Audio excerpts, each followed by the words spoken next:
Hello everyone, welcome back to whatever this thing is. This time it is this thing. The Marvel Select Daredevil from the Netflix series. Yeah.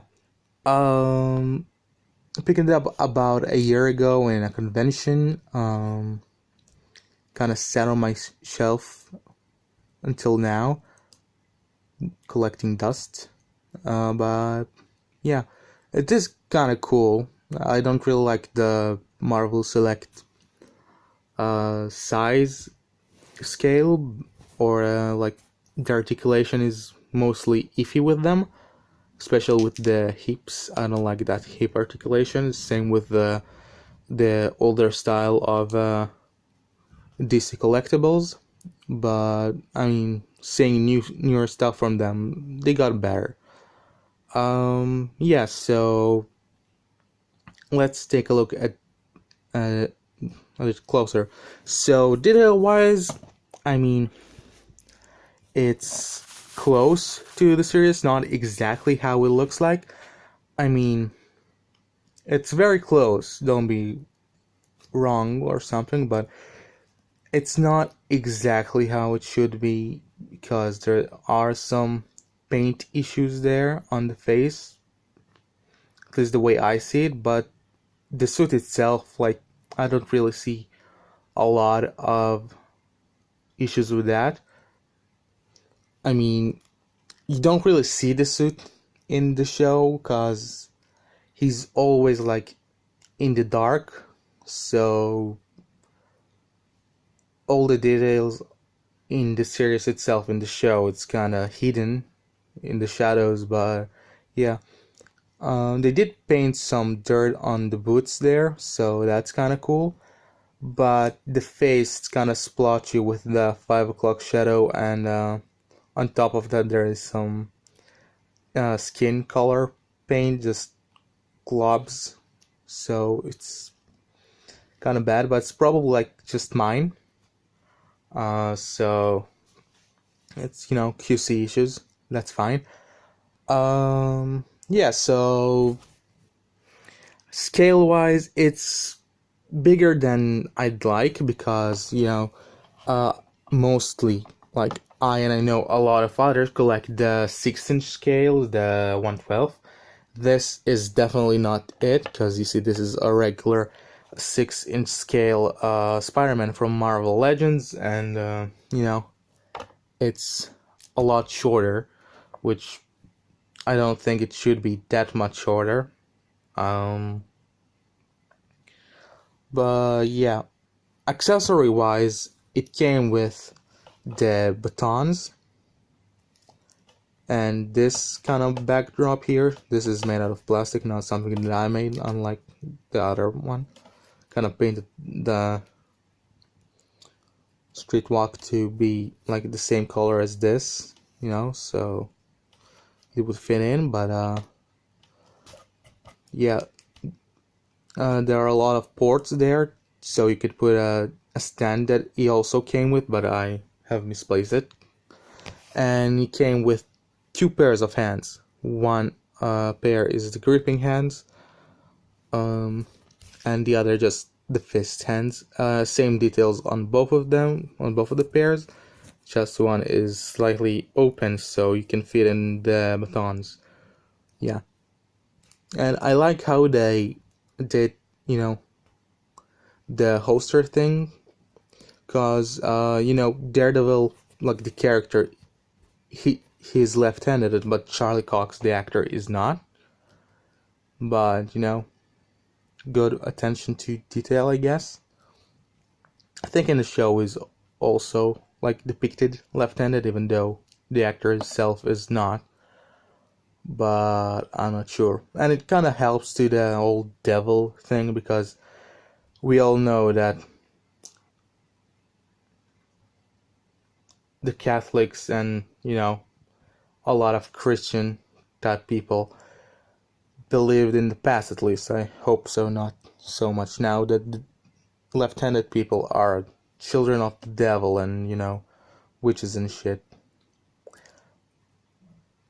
which makes me happy that I live now and not 200 years ago. because as you can see, I'm also left-handed. Otherwise, though, let's take a look at the articulation, which is existent. The head is on a ball joint and a hinge, so it can look this much up, this much down. It can roll it on all sides, and there's a little bit of, pivoting there. You can just take it off the ball peg there with, nothing too much there.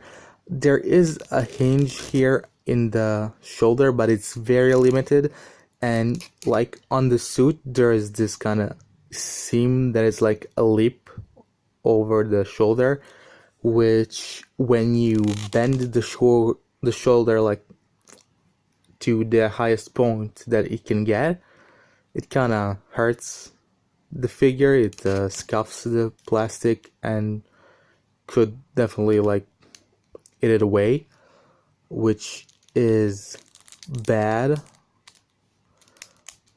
But just careful attention for how you bend it, I suppose, because you can see it can go higher, but I don't want to hinge it higher because there's this plastic there that's like an overhang. There is a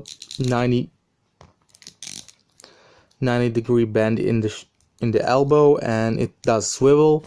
As you can see, the hands are interchangeable, as you saw with the other pair. There is a swivel here due to the peg and a hinge, and it falls off. Not quite often as you think, but just from this video it kind of shows that it is. There is a diaphragm joint here, but it's not the best joint that you can have because it doesn't have a lot of give. It kind of shifts forward and backwards, but just like this shifting movement, but no real like crunching movement. So again, that's there. There is a 360 swivel there in the waist, and there is this thigh joint here that I really dislike. It has a range for kicking which is pretty high for this type of joints, but not really.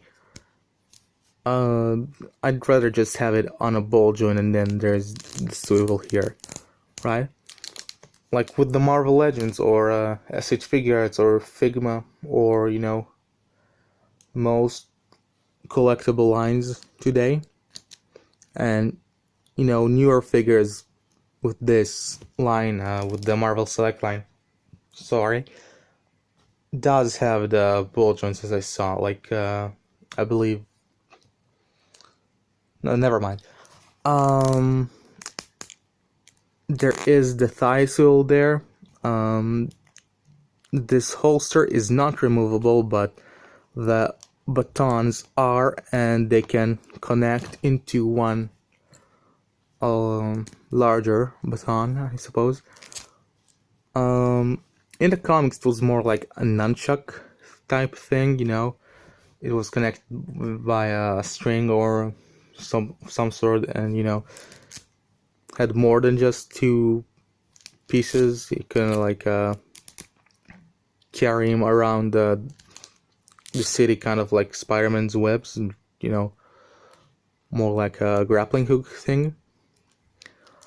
There is a double joint here in the knee, a boot cut swivel here, and the ankle just goes up and down. No pivot or anything, just like a disc joint that comes straight from the foot itself. Other than that, no other articulation, but the articulation that exists here is very limited, except for I think like the knee joints. Other than that, very limited. But it is a cool figure, and I do like the character very much. One of my favorite Marvel characters. That are there, and I was so very very sorry that they canceled the show. I was hoping for a second Defender season and a fourth Daredevil season, which will not be. But what can you do about that? As you can see, the baton does connect. And that is about it, guys. I will see you guys later. See ya. Or something, whatever.